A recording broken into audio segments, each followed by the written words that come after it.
Whoopi Goldberg has seen everything. She's won an Oscar, an Emmy, a Grammy, and a Tony. She's hosted the Academy Awards, moderated presidential debates, and spent nearly 2 decades on The View watching politicians, celebrities, and public figures squirm under her gaze. She's been canceled, criticized, suspended, and attacked from every direction. And she's still sitting at that table, still saying what she thinks, still refusing to pretend that powerful people deserve gentle treatment. But on a Tuesday morning that would become legendary in daytime television, Whoopi Goldberg encountered something that tested even her legendary patience. A prince so convinced of his own victimhood that he couldn't recognize an ally when she sat across from him. So defensive that every question became an attack. So entitled that he expected an EGOT winner to bow to his grievances. Prince Harry walked onto The View expecting sympathy. What he got instead was a woman who spent her entire life fighting battles that make his complaints look like inconveniences, and who had no intention of pretending otherwise. Within 25 minutes, the Duke of Sussex would do something no guest had ever done on The View: storm off the set mid-interview, leaving behind stunned co-hosts and footage that would follow him for years. Before we dive into this incredible story, make sure you hit subscribe and smash that like button. Now, let's get into what really happened that morning. The View studio buzzed with its usual chaotic energy as the audience settled into their seats. The iconic table was set, coffee cups positioned, note cards arranged. Today's show promised to be special. Prince Harry, Duke of Sussex, had finally agreed to appear. Whoopi Goldberg sat at her usual spot, reviewing notes with a skeptical expression. She'd been doing this long enough to know when a guest was going to be difficult, and everything about Harry's pre-interview demands suggested difficulty. His team sent over a list of topics we can't discuss, the producer had warned her earlier. Whoopi had laughed. That's cute. This is The View. We discuss what we want. Joy Behar leaned over. You think he's going to be defensive? I think he's going to be exactly who he's been in every interview for the past 3 years. The question is whether he can handle someone who isn't impressed by titles.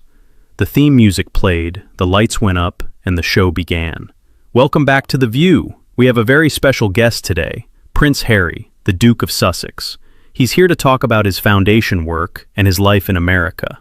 Please welcome Prince Harry. The applause was enthusiastic as Harry emerged from backstage. His smile was practiced, the kind that looked warm from a distance but didn't quite reach his eyes up close.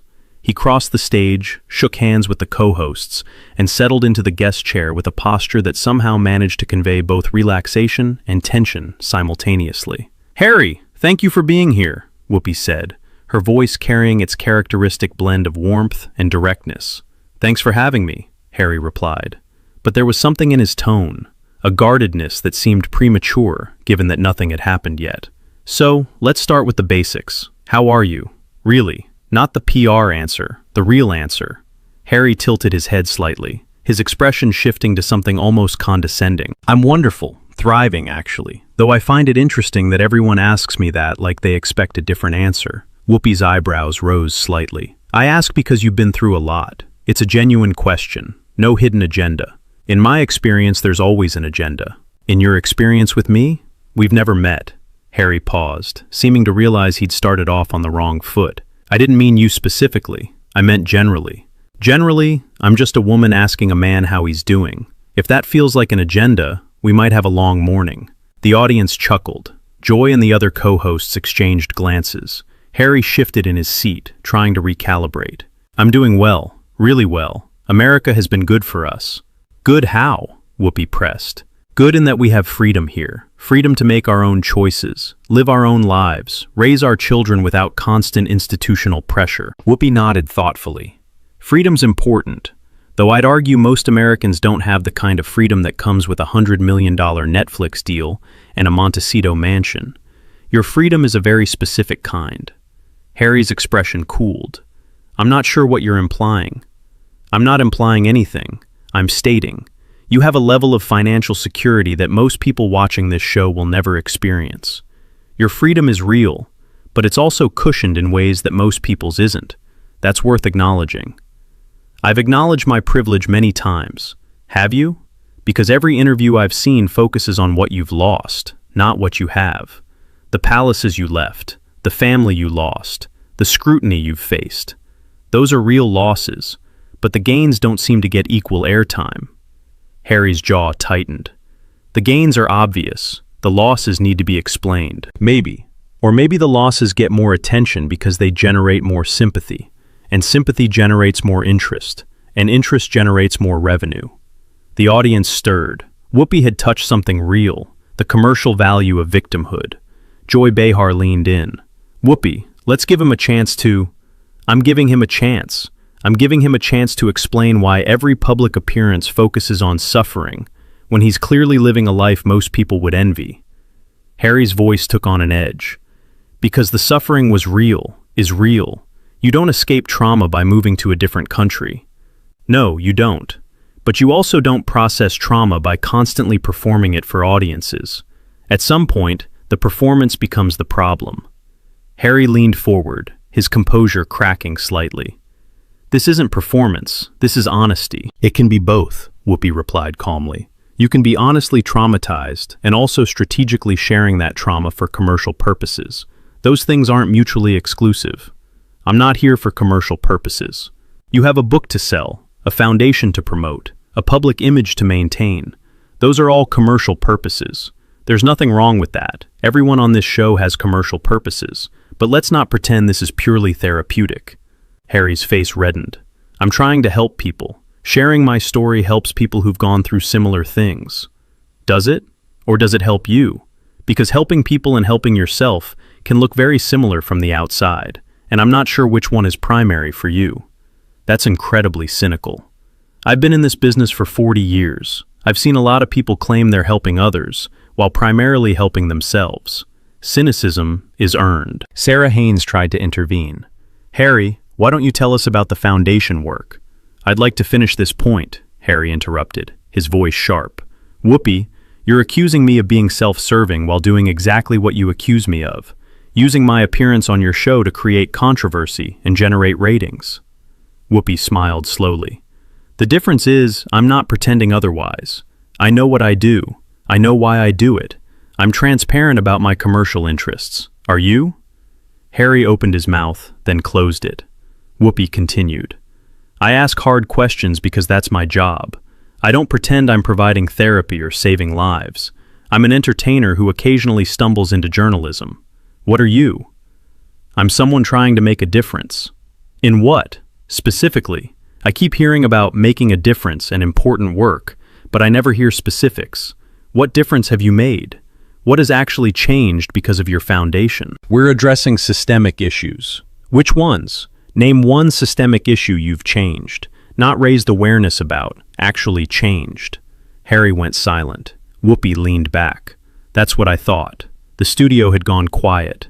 The audience could feel the tension, could sense something unprecedented unfolding.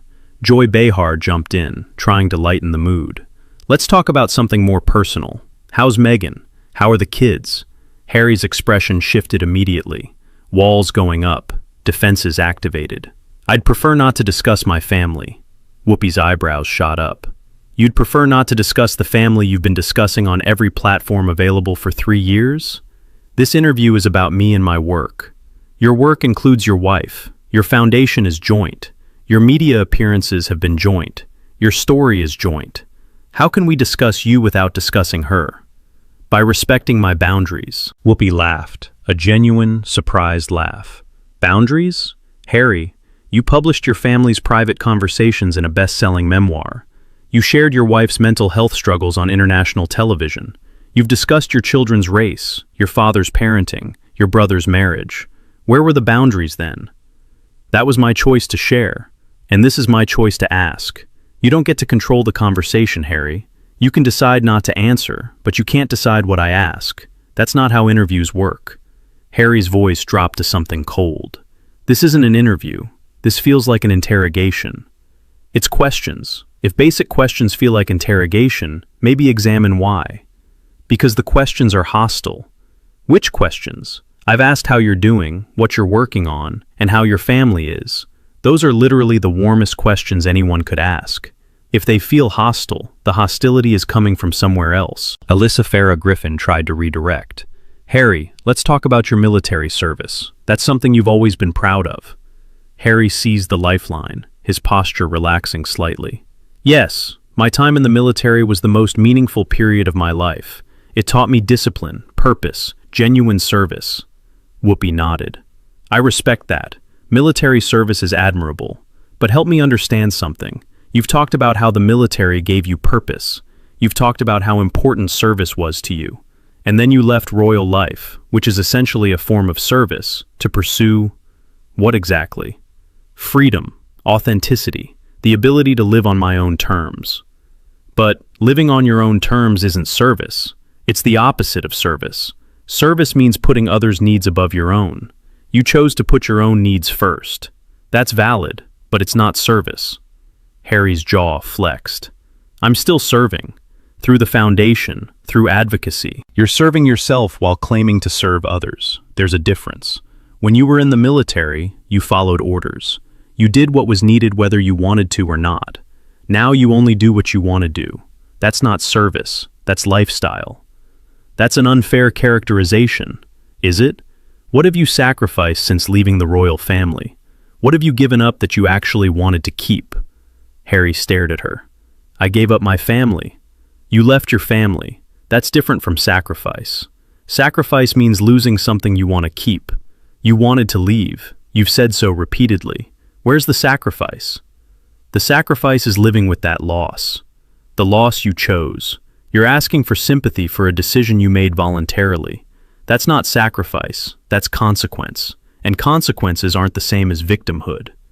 Harry stood up suddenly, the movement startling everyone. I don't have to sit here and be lectured. Whoopi remained seated, looking up at him with an expression of mild curiosity. You're right, you don't. You can leave any time. But running away from uncomfortable questions is kind of your pattern, isn't it? Harry's face contorted. I don't run away. You ran from the royal family. You ran from the UK. You run from any interview that doesn't go exactly the way you want. Standing in front of me right now, preparing to walk out. That's running, Harry. I'm not running. I'm refusing to be disrespected. Who disrespected you? I asked you questions. Questions you've invited by making your life a public product. That's not disrespect. That's engagement. Your engagement feels very hostile. My engagement feels like what happens when someone actually pushes back. Most of your interviewers don't push back. They accept your framing, nod along with your narrative, let you say whatever you want without challenge. I don't do that. I ask follow-up questions. I point out contradictions. If that feels hostile, you've been interviewed by the wrong people. Joy Behar stood up, trying to mediate. Maybe we should take a break. I don't need a break, Harry snapped. I need interviewers who aren't determined to twist everything I say. Whoopi shook her head slowly. I haven't twisted anything. I've repeated your own words back to you and asked you to explain them. If your own words sound twisted when I repeat them, maybe the original words are the problem. Harry remained standing, caught between the desire to leave and the awareness that leaving would prove her point.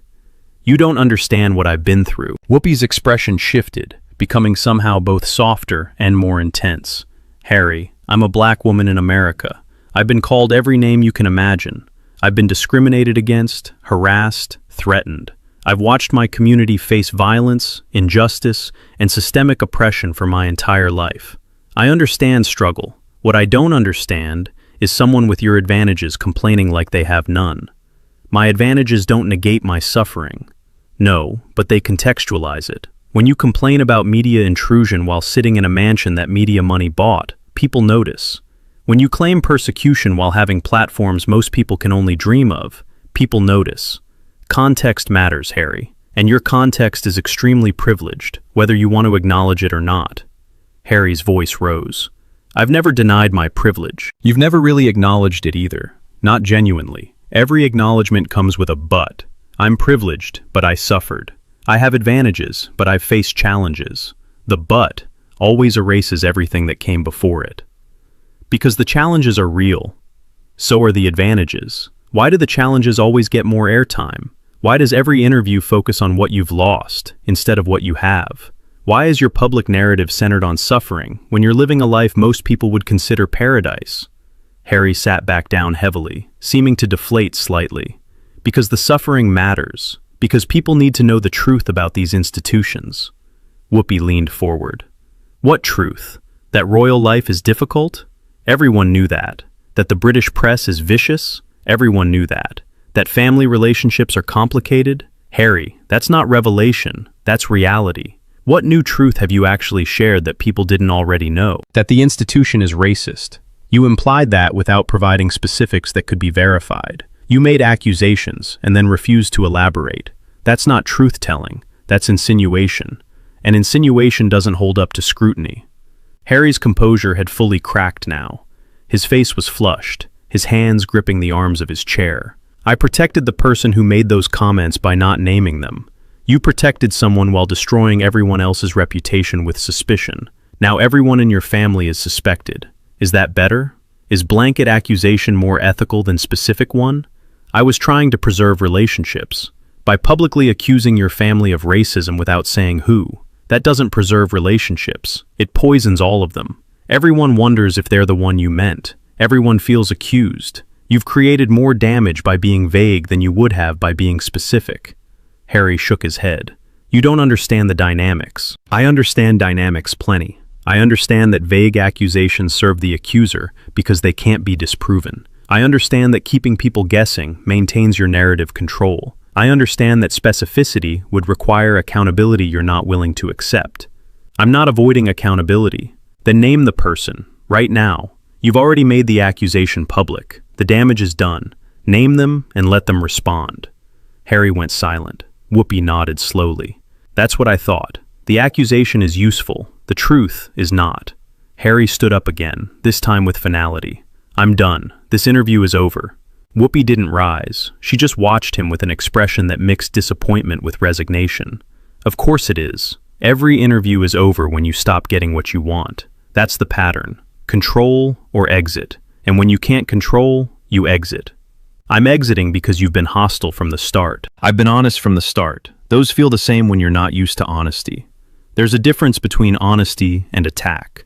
There is, and you can't tell the difference anymore. That's the problem. You've surrounded yourself with people who agree with everything you say, and now anyone who questions anything seems like an enemy. I'm not your enemy, Harry. I was genuinely curious about your perspective. But you've made understanding impossible by treating every question as a threat. Harry grabbed his jacket from the back of his chair. You were never curious. You had your narrative decided before I walked in. Whoopi smiled sadly. I had questions decided. Questions based on things you've publicly said and done. Your narrative is your own creation. I'm just asking you to explain it. And you can't. Or won't. I'm not sure which is worse. Harry moved toward the exit, then stopped, turning back for one final statement. You know what's sad, Whoopi? I came here because I thought you might understand. You faced discrimination. You've been treated unfairly. I thought there might be some common ground. Whoopi nodded. There could have been, but common ground requires honesty from both sides. You've been performing since you walked in. Every answer calculated, every response measured for maximum sympathy. That's not honesty, that's strategy. And I don't have common ground with strategy. I haven't been performing. You're performing right now. This dramatic exit, the wounded dignity, the righteous indignation. It's all part of the act. The same act you've been doing for 3 years. And maybe it works on some people, but I've been watching performers my whole life. I know the difference between real and rehearsed. Harry's face twisted with anger. You're wrong about me. Maybe, but I don't think so, and neither does anyone who's been paying attention. Harry walked off the set, his footsteps echoing through the suddenly silent studio. A door slammed in the distance. For a long moment, no one spoke. Then Whoopi turned to face the camera, her expression weary but resolved. Well, that happened. She took a breath. I want to say something to everyone watching. I didn't intend for that to go the way it went. I asked basic questions about things he's publicly discussed. He chose to treat them as attacks. That wasn't my choice. That was his. Joy Behar shook her head slowly. I've never seen anything like that. I have, Whoopi replied. I've seen people so convinced of their own narrative that they can't engage with anyone who questions it. But I've never seen it on this show, from this chair, quite like that. Sarah Haynes looked genuinely shaken. Should we have been easier on him? Whoopi considered the question seriously. No. Being easier wouldn't have been respect. It would have been condescension. We treated him like we treat every guest, with curiosity and challenge. He's the one who couldn't handle it. That's not our failure. Alyssa Farah Griffin nodded. He seemed to expect a certain kind of interview. He expected what he always gets. Sympathetic hosts who accept his framing without question. We questioned, and he walked. Whoopi shrugged. That tells you everything you need to know. The footage went viral within hours. Every clip, every exchange, every devastating observation Whoopi made. The moments that got replayed most were predictable. Your freedom is real, but it's also cushioned in ways that most people's isn't. You don't get to control the conversation, Harry. You can decide not to answer, but you can't decide what I ask. Running away from uncomfortable questions is kind of your pattern, isn't it? The accusation is useful. The truth is not. I know the difference between real and rehearsed. Harry's team released a statement calling the interview hostile and predetermined, accusing The View of ambush journalism. Whoopi addressed it the next day. Ambush journalism. That's a new one. I asked a man about his own public statements and gave him every opportunity to explain them. He chose to get angry and leave. That's not ambush, that's accountability. And if accountability feels like ambush, that says something about how you've been living. The audience applauded. I've been doing this a long time. I've interviewed people who've survived wars, lost children, faced real persecution. Most of them managed to engage with difficult questions without treating them as personal attacks. What happened yesterday wasn't about my questions. It was about his inability to handle questions at all. Joy Behar leaned in. Do you think he'll respond? Probably. Through his representatives, through carefully crafted statements, through friendly media outlets. That's the pattern. Never direct engagement, always filtered response. Because direct engagement requires facing questions he can't control. Whoopi looked directly into the camera. Here's what I'll say to Prince Harry, if he's watching. You're welcome back anytime. Genuinely. I'm happy to continue the conversation. But if you come back, come ready to actually engage, not perform. I'm not interested in your narrative. I'm interested in you, the real you, if he still exists underneath all those talking points. She paused. I suspect he does. I suspect there's a genuinely hurt person in there who's built so many walls he can't find his way out anymore. But walls don't protect you, Harry. They just make sure you're trapped alone. The interview lasted 23 minutes before Harry walked out. Its impact would last considerably longer. For Whoopi Goldberg, it was confirmation of what she'd suspected, that the carefully constructed image couldn't survive basic questioning. She'd seen it before with politicians, celebrities, public figures who'd convinced themselves of their own narratives. What do you think? Was Whoopi too harsh, or did Harry deserve every question? Who would you want to see on The View next? Drop your thoughts in the comments below. If you enjoyed this story, don't forget to like this video to help it reach more people. Subscribe to our channel for more explosive celebrity moments.